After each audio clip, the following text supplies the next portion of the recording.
has not worked. I have reviewed the language of Measure 91, and it's very well written. I think it's a good bill. Measure 91 regulates marijuana for adults, so police have time to fight serious, violent, and unsolved crime. And here in Washington, wasteful arrests down, DUIs down, drug prevention programs are getting funds. Strict regulations are working. Here, it's really better, already. Vote yes on 91.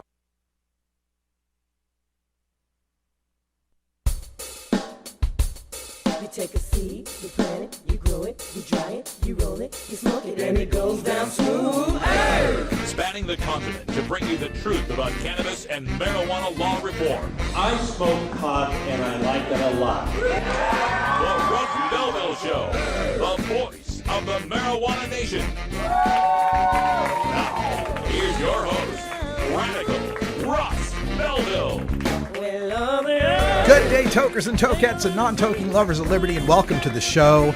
It is Thursday, October 30th, 2014, and it's got to be 420 somewhere in the world, and it's got to be just 5 days away until we legalize marijuana in Oregon, Alaska, and Washington, D.C., before we legalize medical marijuana in Florida and Guam, and before we take the votes of 57 cities and counties all across this great country that are voting for medical, decrim, or full legalization. Join us on Marijuana Election Night, Tuesday, November 4th. We'll be beginning at 3 p.m. Pacific Time, coming to you from the headquarters of the Measure 91 celebration.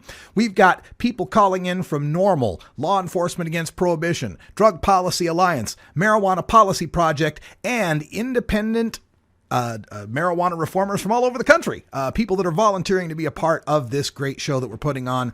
Coming up this Tuesday, you'll hear it first right here on 420radio.org. Now, for the show today, our special guest today in Law Enforcement Against Prohibition, our Cops Say Legalized Drug segment, we have got one of the board members from LEAP. It's Diane Goldstein, a big friend of the show. She'll be joining us to talk about California's Proposition 47, another vote that we'll be covering on Marijuana Election Night that's not getting a lot of play. This is one that would defelonize 6 different crimes in the state of California, one of those being low-level possession cases. We'll get Diane to explain the whole thing and to get her take on what's happening in marijuana reform and marijuana election night.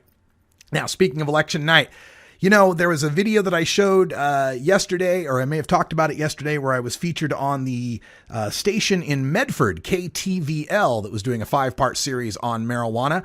Well, yesterday they continued that series, and it amounted to little more than a 5-minute free ad for the No on 91 campaign. It was pretty bad, folks. So we're going to save that up for the Radical Rant today. It'll be an extended Radical Rant that'll go out over into hour 2 as well. There's so much reefer madness in there that was allowed to be broadcast across KTVL in Southern Oregon with absolutely no rebuttal, absolutely no fact checking. Like I said, it was pretty much a 5-minute ad for the No on 91 campaign. Also, we've got some details from our friend Doug McVeigh with Drug Policy Facts. Doug has uncovered the ownership behind that station down there in Southern Oregon and explains why it's not so surprising that they would be in the pocket of the sheriffs and the people against marijuana legalization. Also coming up on the show today, how many tokers work full-time? Sheriff Tom Bergen here in Oregon had a quote in a recent story saying, "The potheads don't have day jobs and we do. Their job is just to legalize marijuana." So that's going to lead our drug war data mining for today. We're going to find out just how many potheads work full-time and part-time compared to those who don't smoke marijuana in the state of Oregon. The numbers will surprise, well, they'll surprise Sheriff Tom Bergen, probably not any of us. Also, we're going to go behind the headlines and take a look. Radley Balco from Washington Post and Reason and Huffington Post has done some more uncovering on the serious breach of our civil liberties going on under the name of the USA Patriot Act, where it turns out that most of the sneak and peek searches that have been granted the power to our government and our cops and our law enforcement under the Patriot Act, supposedly to fight terrorism, guess what they're using them for? I'll give you 2 guesses, and the first one doesn't count. It's drugs. Plus, we've got our 420 radio news in the headlines today. We've got more news out of Oregon, D.C., Michigan. We've also got a story out of Cincinnati and Chile coming up right after this break.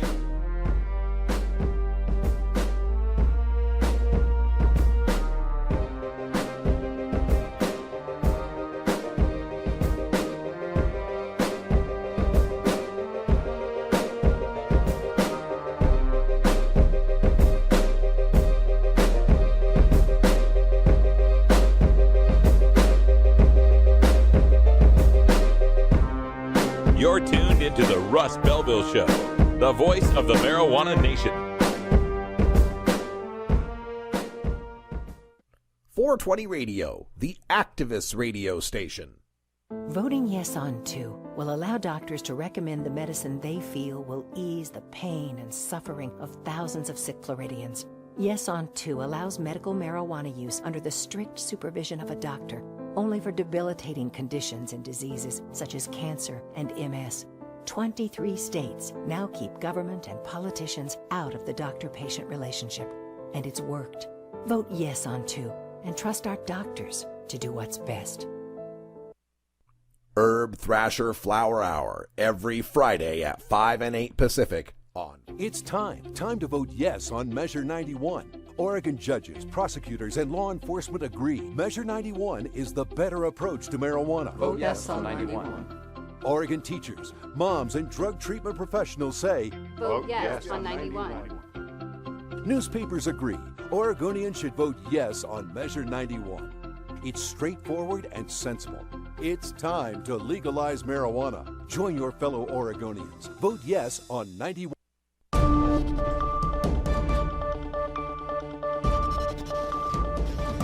It's time for the 420 Radio News, covering the latest headlines in consumer cannabis, medical marijuana, and industrial hemp. Transcripts of 420 Radio News are available daily on our website at 420radio.org. Now, here's Russ Belville with your marijuana headlines in 4 minutes and 20 seconds. This is your 420 Radio News for Thursday, October 30th, 2014. A coalition of law enforcers has come out in support of marijuana legalization in Oregon less than a week before voters will decide the issue at the polls. Treating marijuana as a crime has failed. 34 former police officers, sheriffs, prosecutors, and judges write in a letter released Wednesday by Yes on 91, the campaign supporting legalization in Oregon. Quote, arresting and citing thousands of people in Oregon and elsewhere for marijuana-related crimes is a distraction to law enforcement and a misuse of taxpayer resources. The time and money should be spent to make our communities safer. Police resources should be focused on violent criminals, thieves, and criminal cartels. End quote. Signers include Pete Tutmark, former Oregon County Deputy Sheriff, Chris Olson, retired U.S. Attorney for the District of Oregon, Norm Stamper, retired Seattle Police Chief, Tony Ryan, former Denver Police Department Lieutenant, and Stephen Downing, retired Los Angeles Police Department Deputy Chief. Should D.C. residents vote to legalize marijuana possession next week, it would take a step toward creating a $130 million a year legal cannabis market in the city, D.C. financial officials have determined. The ballot initiative voters will see Tuesday does not allow for the sale of marijuana, only the possession and home cultivation of small amounts. But D.C. council members gathered Thursday to hear testimony on what a legal sales regime might look like. Testimony prepared by city financial officials pegs the potential size of the market at $130 million a year, based on an estimate of 122,000 users, including residents, commuters, and tourists, each consuming 3 ounces of marijuana costing an average of $350 per ounce. An initial version of the marijuana regulation bill before the council sets a sales tax of 15%, suggesting yearly government revenues of nearly $20 million. But the financial office declined to estimate tax revenue, citing the unfinished nature of the regulatory legislation and the difficulty in determining how many current marijuana users will migrate from the black market to legal taxed purchases. On November 4th, voters in 11 Michigan cities will consider legalizing small amounts of marijuana. That's the largest number of municipalities to ever consider the question in a single election in the state. The proposal would make it legal for anyone over 21 to possess up to an ounce of marijuana on private property. Several Michigan cities, including Hazel Park, have already decriminalized or legalized marijuana. City manager Edward Klobuchar says not much has changed since the legalization of small amounts of marijuana, and he doesn't expect it to. While pro-marijuana activists want to place marijuana legalization on the state ballot in 2016, it is believed by some that it might be a while longer before that actually occurs. But pro-marijuana advocates have put 16 measures on local ballots, and they haven't lost once. Cincinnati City Council has passed a marijuana law that could clear the record of up to 10,000 people convicted of minor pot offenses. The proposal from Councilmember Charlie Winburn passed unanimously at Wednesday's meeting. Winburn had argued that the city's 2006 marijuana law was too tough on minor offenders. While state law imposed a $150 citation for possession of less than 100 grams, city law made it a misdemeanor. That gave offenders a criminal record and also carried a fine of $250 and up to 30 days in jail. Winburn had said some people found it hard to find a job with that charge on their record. In addition, Winburn wants the city to ask the state to amend its expungement laws to seal all misdemeanor 1 and misdemeanor 4 marijuana charges. A Chilean municipality planted the country's first medical marijuana on Wednesday as part of a pilot program aimed to ease the pain of cancer patients. The 850 seeds were imported from the Netherlands, and oil extracted from about half of the plants will be given to 200 patients selected by a municipality in the capital of Santiago and by the Daya Foundation, a nonprofit group that sponsors pain-relieving therapies. A law passed in 2005 allowed medical use of marijuana in Chile, but only with approval by the county's agricultural service.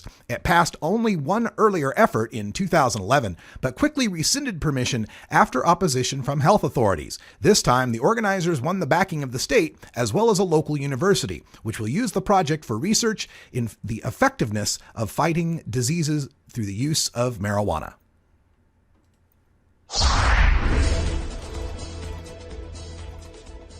The federal hearing on marijuana Schedule 1 designation continues today. We will get more reports from The Leaf Online. Jeremy Daw has been covering the case for The Leaf and has some great articles written on The Leaf Online. Please check those out. This has been your 420 Radio News for Thursday, October 30th, 2014. I'm Russ Belville. 420 Radio, the home of marijuana experts. Oh, hi. I didn't see you there. My name's Ryan, and I'm just your average young voter. You caught me in my shop here, chopping wood. You know, when I'm chopping wood, I like to be safe. You know what else is safe? Legalizing and regulating marijuana. That's why I'm voting yes on Measure 91.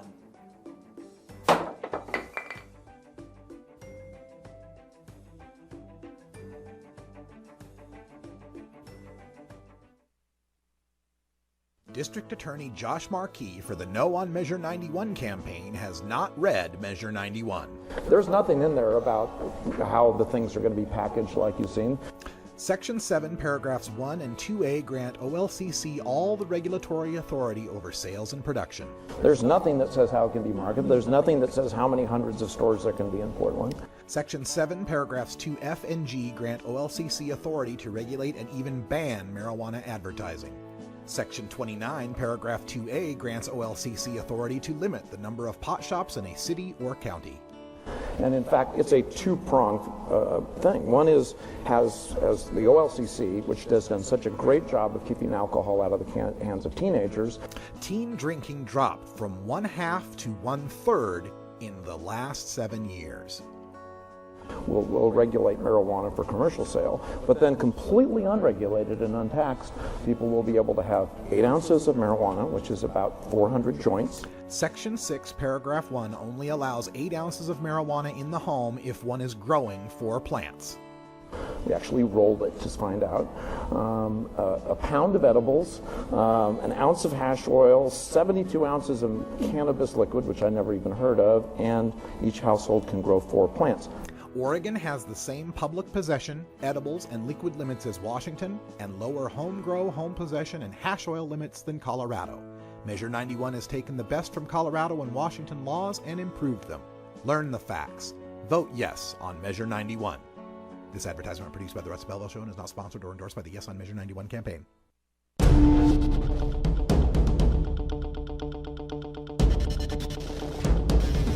Welcome back, everyone. 14 after the hour. Time for us to go behind the headlines, and we turn to Radley Balco, who's got a new piece up in the Washington Post entitled, Surprise! Controversial Patriot Act Power Now Overwhelmingly Used in Drug Investigations. Now, if you don't know, let me fill you in on the background on this. The USA Patriot Act, and that is an acronym, by the way, United Standing Against blah, blah, blah, blah, but it's an acronym. The USA Patriot Act granted to law enforcement, federal law enforcement officials, a power that they kind of had in the past, but it was extremely broadened through the Patriot Act, called sneak and peek. Now, sneak and peek is where the cops can get a warrant to search your house, search your computer, search your car, but they don't ever have to tell you that your car was searched, that your house was searched, or that your computer was searched. It's basically a secret warrant, a warrant the cops can get to go search your stuff, but you're never informed about it. And we were told when this was passed, this was right in the aftermath of 9/11, this was only to go after terrorism. We have to use this to go after terrorism. It's an important tool to go after terrorism because if we filled out a warrant and told the terrorists that we were getting a warrant, they'd know, and then it would be tougher for us to find them, right? We wouldn't be able to get the terrorists if we tipped them off to the fact that we were investigating them. Now, at that time, people from the ACLU and other civil libertarians were saying, look, you give this power for terrorism and we can guarantee it's going to be abused. It's going to be, you let law enforcement have secret warrants to secretly search through people's stuff, they're going to do it. No, that would never happen. That would never happen, we were assured. This is just for terrorism. What, do you hate America? You like the terrorists? And of course, it went through with very little opposition. Well, now we're starting to get some of this data in from some of these sneak and peeks. And the Electronic Frontier Foundation published an analysis of this. They found that from September of 2001 to April of 2003, there were 47 sneak and peeks nationwide. Total. 47 in the whole country. And that's a span of almost 2 years. But of course, once law enforcement recognized that they could get secret warrants, they really started ramping up how many of these sneak and peeks they started to do. In 2010, the report tells us that there were 3,970 sneak and peek requests. Of those 3,970, 3,034 were for drug cases, narcotics cases. That's 76%. 3 out of 4 sneak and peeks in 2010 were for drugs. And how many for terrorism? 37. Not 37%, people. 37 total. Out of 3,970 requests in 2010, 37 sneak and peeks were related to terrorism cases. That's less than 1%. That's 0.9%. And it's only gotten worse.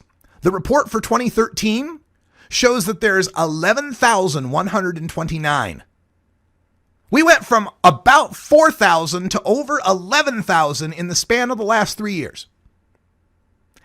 Out of those 11,129 sneak and peek requests, 51 were for terrorism. 51 out of 11,000. 0.5%. 0.5% of sneak and peeks were for terrorism cases. How many for the narcotics cases? There were 9,401 requests for drug cases. That makes up 84% of all the sneak and peeks that were being issued. So since the Patriot Act has passed, we've gone from about 16 sneak and peeks a year to about 11,000 sneak and peeks a year.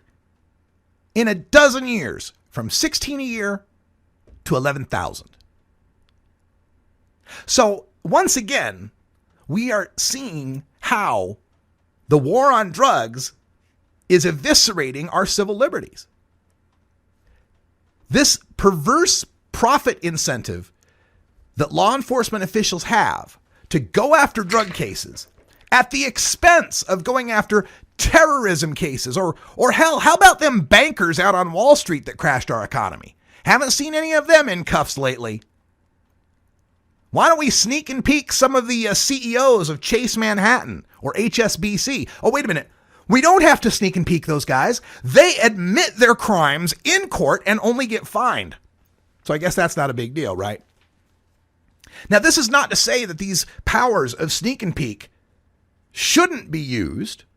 There may indeed be some valid national security concerns for which a sneak and peek warrant is the proper law enforcement tool to bring down a terrorist plot.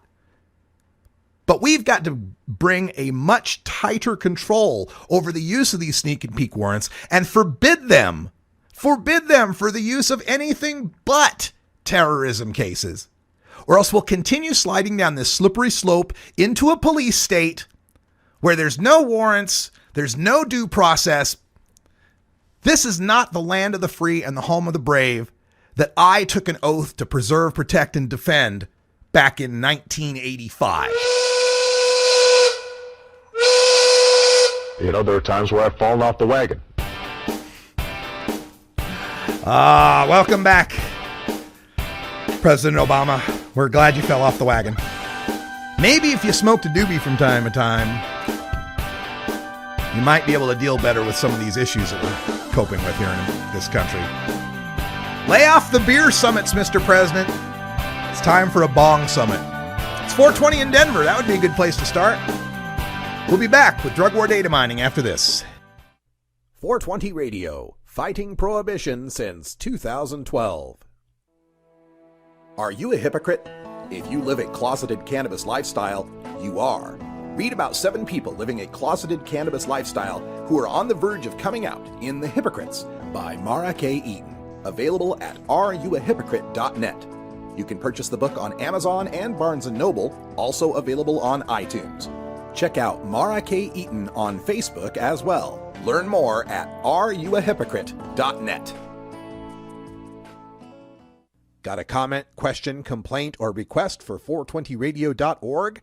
Visit our contact page at 420radio.org. At the age of 10, I was diagnosed with bone tumors growing outwardly on most long bones in the body. I could tear a vein, clot could break off, go to your heart, your brain, your lungs, and you're dead. Medical cannabis has saved my life. I was fortunate enough to become a federal patient, and I've not had a tumor new and develop since I was 21 years old, and I'm now 61 years old. What we need to be able to do is get other people off disability that aren't able to hold down a job because they're on different medications that give marginal results. On November 4th, Florida voters will have an opportunity to do the right thing, so please vote yes on Amendment.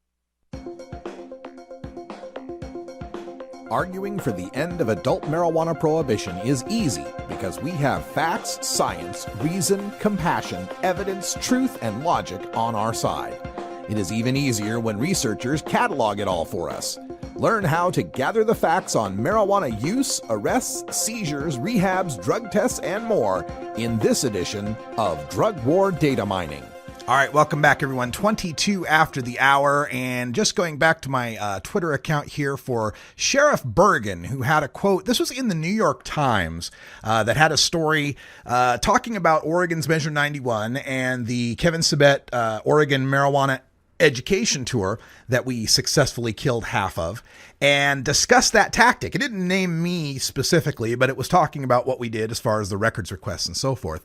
In response to the fact that the Yes on 91 campaign has raised millions and the No on 91 campaign has only raised $168,000, 98.6% of that from the sheriffs and narcotics enforcers, there's a quote from Sheriff Tom Bergen who said, quote, "We've got daytime jobs. The potheads don't. This is their job to get this legalized." End quote.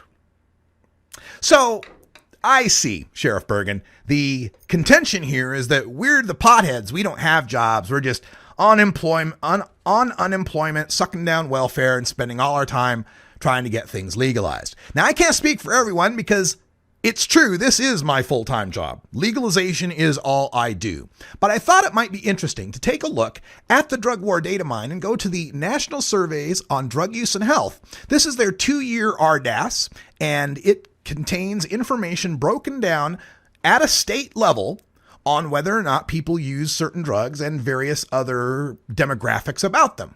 So I thought it'd be interesting to take Sheriff Bergen's comment at face value, that the potheads don't have day jobs. So I found a series of variables that work really well for telling us this story. For our row, we're going to use a variable called EmpStatY. This is the revised employment status. It will tell us whether or not someone is full-time employed, part-time employed, unemployed, or out of the job market. For our column, we'll use MRJYR. This is past year use of marijuana. So for the epithet of potheads, we're going to count anybody who smoked pot in the previous year because they would be trying to legalize it this year, we will assume. Then for our control, we'll use the year pair indicator, YRPRIND. This breaks the data down by the 2-year chunks so that we can get the latest data, which is 2010 to 2011. And finally, our selection filters. In our selection filters, we're going to go with state 41. That's Oregon. The state of Oregon is the 41st state in their list. And age 21 to 103. Because really, it shouldn't be counted against us if someone smoked pot in the past year and they're 14 years old and obviously don't have a job.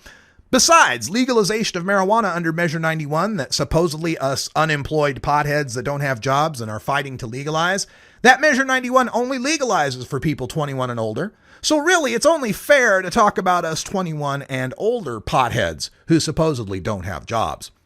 So, our row, EMP-STAT-Y, our column, MRJ-YR, our control, YR-PRIND, and our selection filters, state 41 and age 21 to 103. 103 is the oldest person they got data on.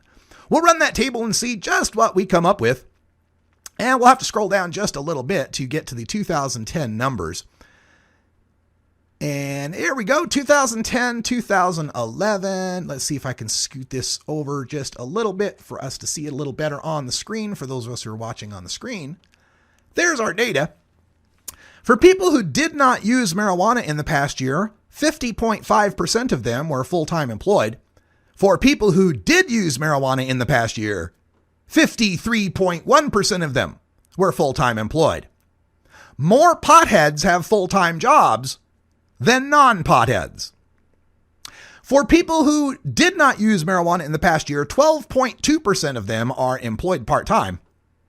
For people who did smoke marijuana in the past year, 19.1% of them are employed part-time. Once again, when we look at part-time work, potheads are more likely to be employed than non-potheads. Adding the two figures, we get 62.7% of the non-tokers who are employed full-time or part-time. Adding together the people who have smoked marijuana, we get, 72.2? Am I adding that correctly? Yeah, about 72.2% have been employed full-time or part-time if they've used marijuana in the past year. Now, unemployment is double for people who are pot smokers, but then again, when you get fired for smoking pot, that would explain a whole lot of that. 420 Radio, your ticket to the Boston Freedom Rally. The law offices of Omar Figueroa would like to remind you to stand up for your rights. If you're detained or arrested, treat law enforcement with respect and stand up for your rights by repeating, "I respectfully invoke all of my legal and constitutional rights. I do not consent to any search and seizure. I want to remain silent, and I want to speak with my attorney." Please contact the law offices of Omar Figueroa at 415-489-0420 or 707-829-0215 or on the web at... Oh, hi! I guess I didn't see you there. My name is Ryan, and I'm just an average college voter. Caught me here reading my favorite book. You know, reading is really sexy. But you know what else is sexy? Taxing marijuana and using the revenue for education. That's why I'm voting yes on Measure 91.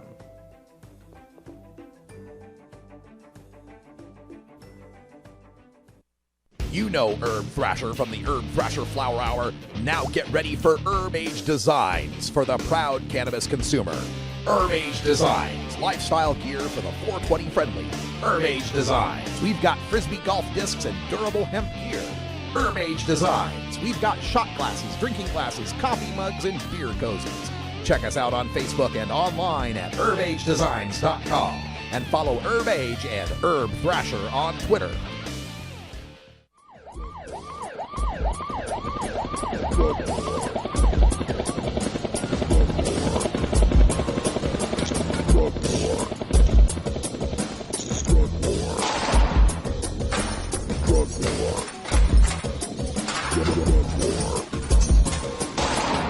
One of the most disturbing elements of the Prohibition War is how it's made police the enemy of otherwise law-abiding cannabis consumers. Fortunately, one group of police officers knows the futility of prohibition and reaches out to educate the community and current law enforcement. Today, the Russ Belville Show visits with another speaker from Law Enforcement Against Prohibition with one clear message: cops say legalize drugs. Welcome back, everybody. 30 after the hour, and for Cops Say Legalize Drugs on this eve of the election, we've got one of my favorite people. Diane Goldstein is on the line. Diane, welcome back. Thanks, Russ. Really appreciate everything you've been doing up in Oregon, and I'm glad I've been able to at least contribute a little bit. Oh, I'm glad so, too. Thank you so much for your contribution to our fight against Kevin Sabet's Oregon Marijuana Education Tour. It got written up in the New York Times. I don't know if you saw that.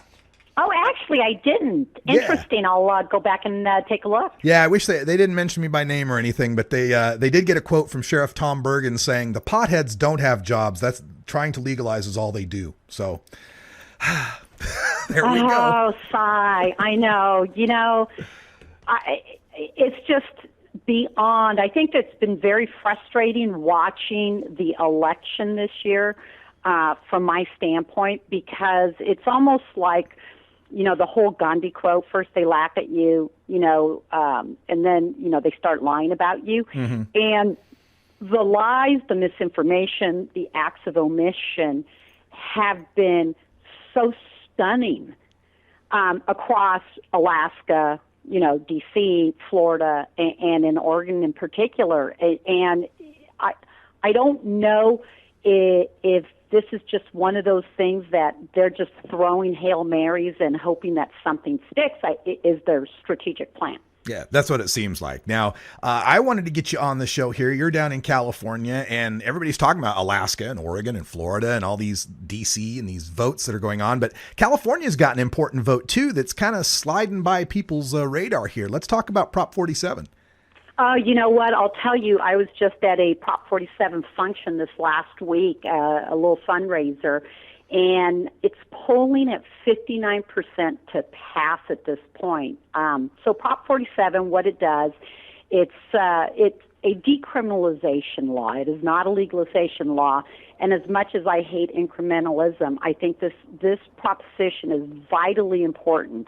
The two proponents are George Gascon, who is the district attorney of San Francisco, who's a retired Los Angeles Police Department deputy chief, and I think he was a police chief at a couple other agencies, and Bob Lansdowne, who's the retired police chief from San Diego PD. And their frustration has been that they have tried to promote policy reform within the legislature, but the California police chiefs, the California narcotics officers, and all the other cops have basically stymied dealing with this issue of mass incarceration in California. And so they did this initiative, which basically reduces any drug possession to misdemeanors. Now, what's interesting about this is no different than, I believe, something like 13 other states have this type of laws, which includes, petty thefts and forgeries. But what's amazing is that if this passes, this is the first time a state has actually rolled back felonization. So we're trying to turn the tide back to being smart on crime versus being tough on crime. Now, I know the politics down there in California, you face the mighty prison guards union down there. They got a lot of sway in Sacramento. How is this able to stand at 60% right now when they're probably throwing everything they got against it, I'd imagine? Yeah, it's really interesting is the against folks have not been very well funded.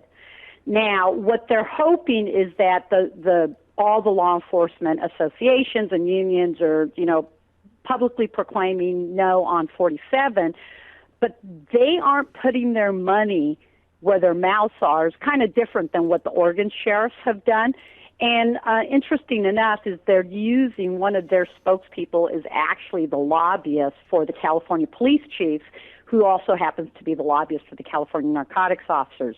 Now, the Prison Guard Union, I haven't seen anything coming out from CCPOA, but they have traditionally for years funded a victims organization that plays a very prominent role in lobbying in California. And this victims organization is also calling for its defeat. But I think clearly one of the things that has happened is that Californians are sick and tired, almost I think that same, dealing with the power and the hubris of law enforcement.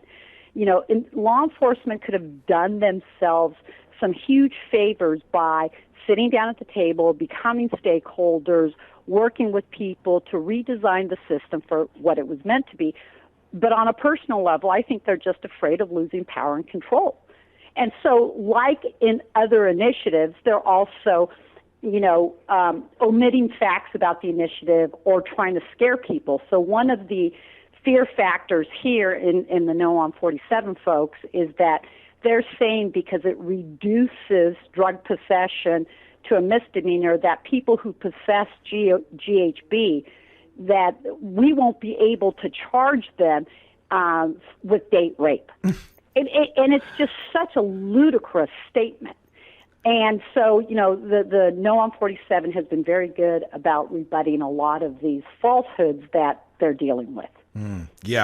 Prop 47 in California, the defelonization measure. We're talking with Diane Goldstein, a board member with Law Enforcement Against Prohibition. So it's looking good. You say the polls are looking good for this, for 60%. And this would then dovetail into what everyone is looking for 2016, a legalization push in California. And what do you think the effect of the 2014 midterms are going to be on California 2016? Given the choices of, Oregon and Alaska pass versus Oregon and Alaska fail, how do you think that might affect California?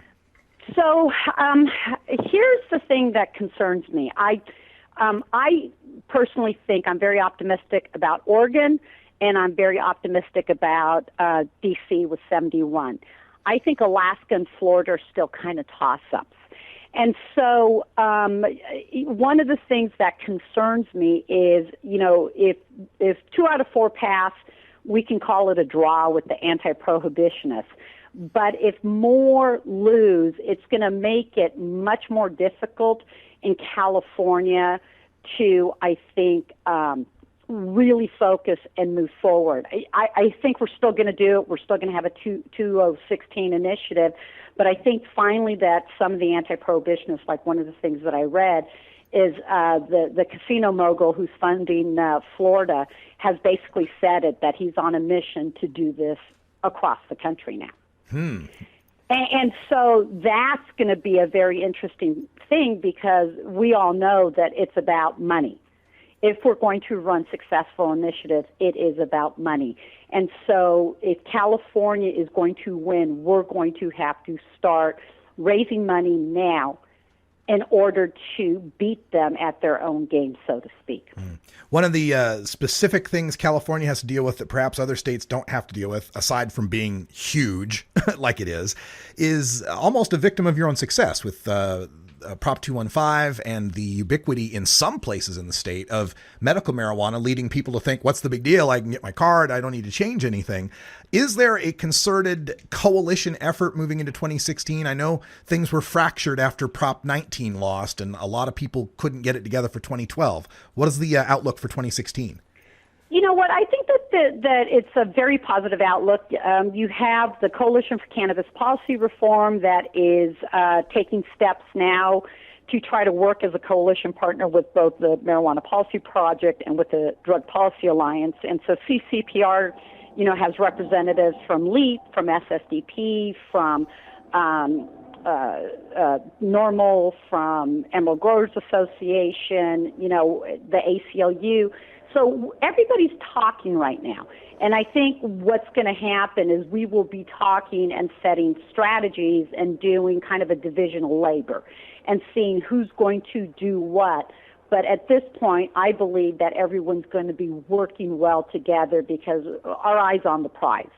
Is we understand that if California fails in 2016, it really is going to impact, I think, the rest of the United States. And interesting, so we'll have to have this conversation after the elections. If Prop 47 passes, and in California there's a lot of small local initiatives being done, and a lot of them are polling real well. One of the things that I think is really important is we've had some success as drug policy reformers in California in pushing back against the influence of law enforcement in this last year. If Prop 47 passes, it is stripping away influence from law enforcement that is badly needed in California and across the United States. All right. One last topic here, since we talk to you a lot and you often give us your perspective on how police should be peace officers. That kind of got thrust into the national spotlight with the events in Ferguson. I've talked to other LEAP speakers about this and how the drug war contributes to actions like what we saw in Ferguson from the police, or in NYPD stop and frisk and so forth, even when the cases don't directly involve drugs. Any comment? Yeah, did you see my latest on, as I'm calling it, T-shirt gate?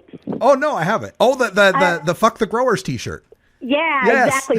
So I have an article published that basically it's called "Cops Gone Wild," T-shirt gate, and the culture. It's really the culture of ignorance, and it's a really important article because the mainstream media just focused on the shirt. Oh my God, this guy's wearing a profanity-laced shirt. And what I focused on is, the guy has now been identified as a supervisor by Americans for Safe Access. And what I focused on was the culture of law enforcement and very specifically the culture amongst narcotics officers. And so that statement, which is what I believe because I've seen it, they heard that statement, fuck the growers. Okay, they heard that in a training that's been conducted by the California Narcotics Officers Association that's heavily influenced by the federal government and the DEA. So what they're saying is, we don't care about state law. We're going to do the federal side. And so we need to eliminate multi-agency jurisdictional narcotics task forces that have federal government people attached to it. Yep. If the feds want to come in here, let them. But state, local cops should not be working with them in narcotics cases because of that very thing. Yeah, a little bit of conflict of interest there. They ignore the rule of law. Absolutely. Diane Goldstein is a retired lieutenant commander with the Redondo Beach Police Department and a board member for Law Enforcement Against Prohibition. Check them out at leap.cc. You can get great speakers just like Diane to appear at your event and tell the truth about ending the war on drugs. Thanks, Diane, and we'll talk to you on election night. Thanks, Russ. When we come back, Oregon's KTVL gives cops a free 5-minute anti-legalization ad on last night's news. I got a few things to say about that. We'll be right back.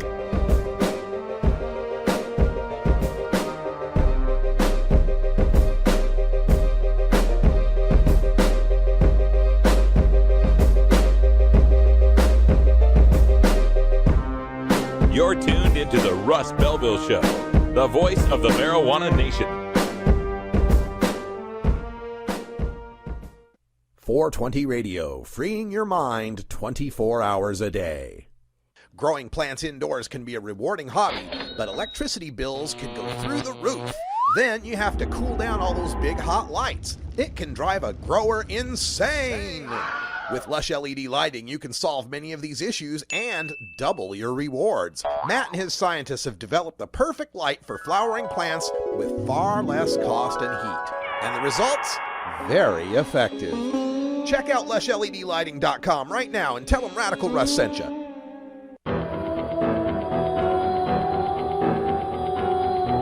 In the interest of fair and balanced journalism, the Russ Belville Show presents the anti-drug public service announcement of the day. Well, there's this girl on my block. Every time I see her, she asks me to get high. And every time I tell her that I'm not into that. She says all the kids are doing it. If that's true, then why doesn't she find someone else to do it with?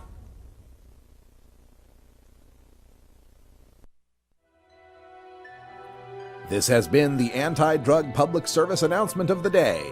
To cure this sort of reefer madness, listen to the Russ Belville Show every weekday on 420 Radio. My name is Ryan Dazel, and I work for a textile manufacturing company, and before that I used to be a farmer. I am a supporter of Measure 91, the legalization of marijuana here in Oregon, but not only for that, for the legalization of industrial hemp. Hemp is related to marijuana, but hemp is not a drug, and we still can't grow it here in Oregon. Measure 91 will fix that. Oregon is a great state to grow hemp. We have the right soil, the right climate, and it's a great cash crop for Oregon farmers. Anywhere you can grow corn, you can grow hemp, except no herbicides and minimal amount of pesticides are needed for this crop. The hemp clothing you see at the store and the hemp seed you see at the grocery store all comes from overseas and our neighbors from the north.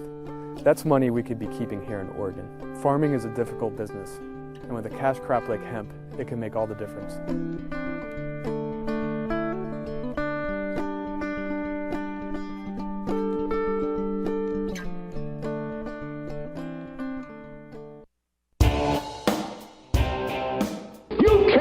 The truth. Entirely legitimate topic for debate. You have offended my family. Hey, this is great, man. And you have offended a Shaolin temple. One major responsibility is to encourage people to use less drugs. I know nothing. I support a change in law to end federal criminal penalties for possession of up to 1 ounce of marijuana. We don't need no stinking budget. Homosexuality, immorality in general. How in the century you have slurred the meaning of the words we, the people. Be warned, this is not your mother's marijuana. You could ask yourself a question. Do I feel lucky?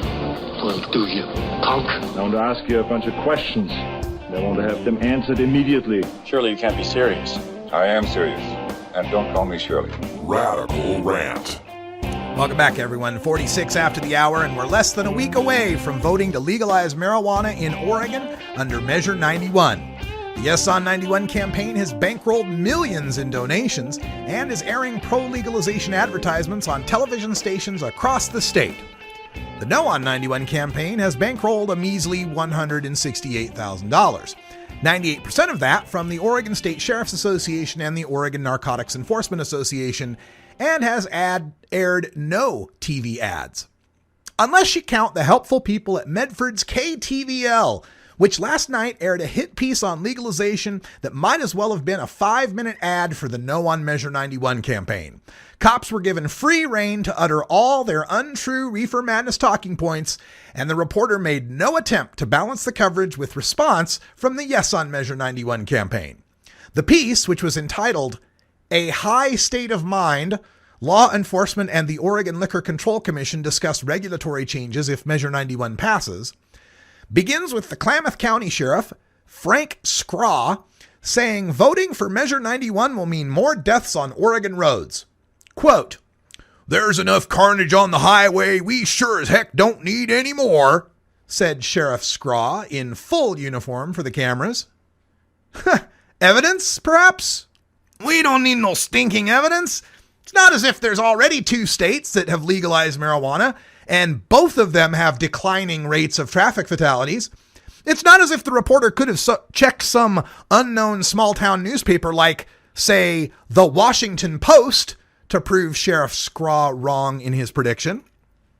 Sheriff Scraw was allowed to continue, unfact-checked, as he intoned how much enforcement costs would rise under legalization. Quote, "You need a DRE, a drug recognition expert. That requires additional training. That requires additional time. That requires bringing that DRE in to give the folks that are arrested a different set of sobriety examinations, and the cost of that's going to be astronomical." End quote, said Sheriff Scraw. Astronomical? You keep using that word. I do not think it means what you think it means. If the reporter had bothered to read Measure 91, she could have pointed out that 35% of the tax revenue coming from Measure 91 goes to law enforcement, particularly to help them hire and train more DREs. Sheriff Scraw's astronomical cost was estimated by the Secretary of State's office to be $400,000 annually for 3 new highway interdiction team members, training of all advanced roadside impairment driving enforcement, and training of drug recognition experts. Whereas Measure 91 is estimated to bring in $17 to $40 million annually. Next in the KTVL report, the chair of the Oregon Liquor Control Commission, Rob Patridge, complained about the lack of a per se THC in blood standard to measure driving impairment. Quote, "Just like there's .08 for alcohol, that is not included in this particular measure," end quote, said Patridge. The truth? You can't handle the truth. I mean, he's right insofar as Measure 91 lacks a per se THC standard. But was there any mention of the fact that THC isn't like alcohol and no scientific standard exists? Did they bother to mention that driving while high is a crime that cops bust people for now, even without a standard? And did they bother to mention that Measure 91 dedicates funds to the study of a scientific, reliable standard? No. Then, the chair of the OLCC, who really should know better, claims that Measure 91 is going to allow unlimited pot shops throughout the state and that anyone can hold any number and any type of marijuana licenses. Quote, "You can be a producer, a distributor, and a wholesaler and sell. So you can hold all 4 licenses," end quote, said Patridge. Well, that leads me to ask, why isn't there a bar and a liquor store on every block in Oregon? Oh, because the OLCC has the regulatory authority to limit them, just as they are given that authority to limit pot shops under Measure 91. Too bad that reporter's not as familiar with the liquor laws as Rob Patridge should be, who knows damn well that you can be a producer, distributor, wholesaler, and seller if you're one of Oregon's many craft brewers or vintners. And maybe that reporter would have pointed out that Measure 91 treats marijuana exactly the same way. The OLCC chair, Patridge, continues in this KTVL hit piece by lamenting that they, and not the federal government, will oversee the packaging and labeling of marijuana products. Quote, "It's new ground and new territory for Oregon and in the United States. We're going to look to Washington and Colorado to see what they've done, but we're going to do it Oregon's way," said Patridge. Labeling, packaging, and testing marijuana is only new ground for the OLCC. The reporter fails to mention the fact that the Oregon Health Authority and the Department of Agriculture will be assisting OLCC in the labeling, packaging, and testing, and that the OHA has now had over a year's experience labeling, packaging, and testing medical marijuana. Next, KTVL turns to Jackson County District Attorney Beth Heckert, who's allowed to slam marijuana edibles while pictures of Halloween scenes appear on the screen. Quote, "Our whole point is no one under 21 is going to be using this product, so why are we making them so attractive to children?" said Heckert. Where is this planet where adults don't like gummy bears? These are products that are sold now in Oregon medical marijuana dispensaries where you have to be 21 to enter, where your ID is checked at the point of sale, and where the products won't leave the store unless they're in opaque, child-proof containers. Those are the rules the OHA mandated, and there's no reason to think that they wouldn't mandate them for recreational products, especially since Section 7 of Measure 91 gives OLCC all the authority they need to prohibit any marketing, any packaging, or any advertising that would appeal to kids. Next in the KTVL 5-minute free ad against Measure 91, the district attorney complains about the smell that might come with home marijuana gardens come harvest time. Quote, "They can't open their windows. They can't go out and enjoy their backyard because of the odor," end quote, explained Heckert. Why do opponents of Measure 91 think that legalizing marijuana repeals all other laws? There are currently laws against creating public nuisances. You can bet if I piled 100 pounds of pig manure in my backyard, the city would have plenty of codes and ordinances to force me to clean it all up. If someone's garden is causing a nuisance, the city can already deal with it. KTVL returns to the OLCC chair, Patridge, who then laments the fact that the OLCC hasn't studied marijuana yet. Quote, "By Oregon law, we're restricted at the Liquor Control Commission.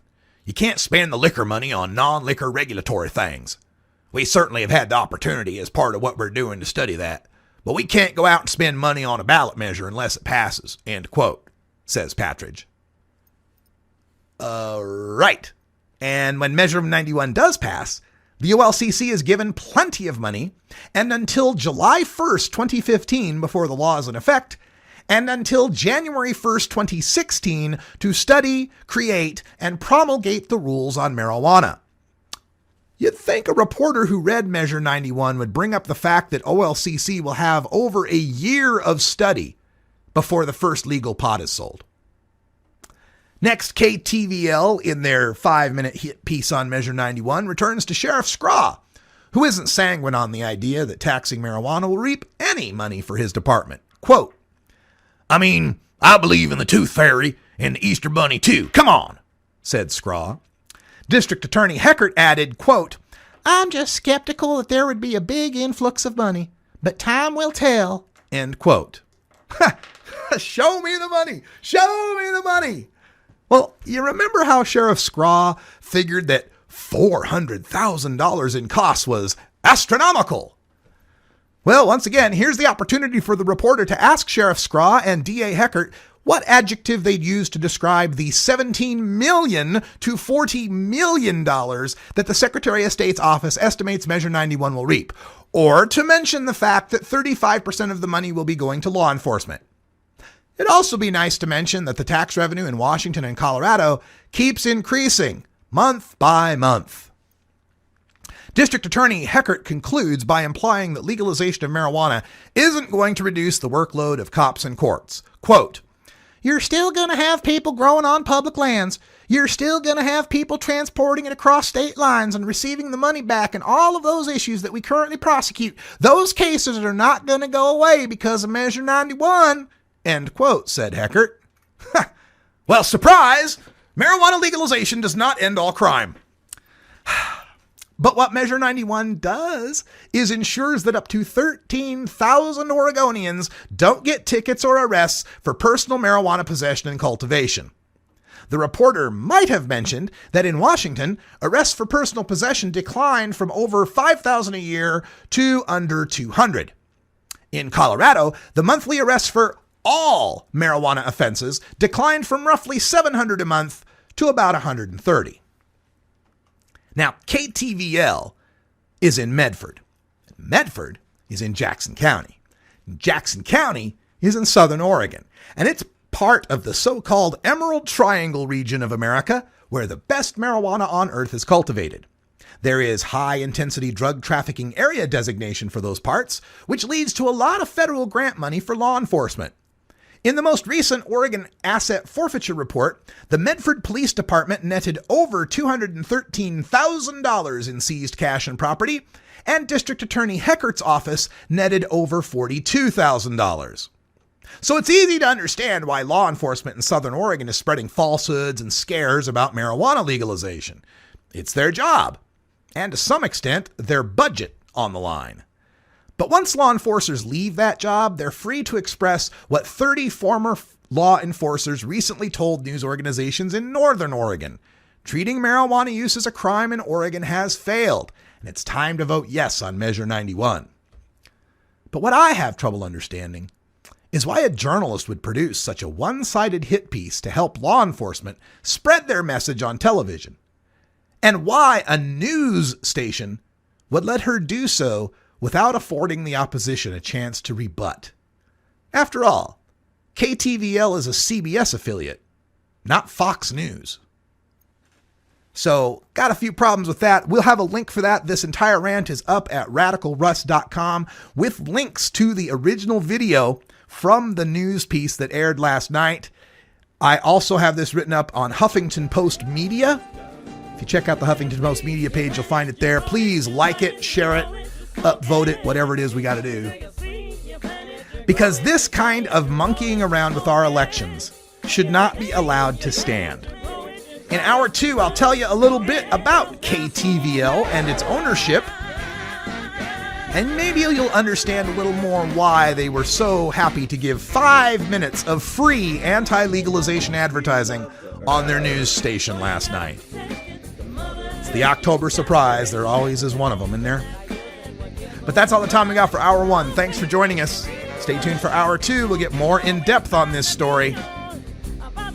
I'm Radical Russ. For everyone here at 420radio.org, thanks for joining us. Until next time, take care of each other, tokers.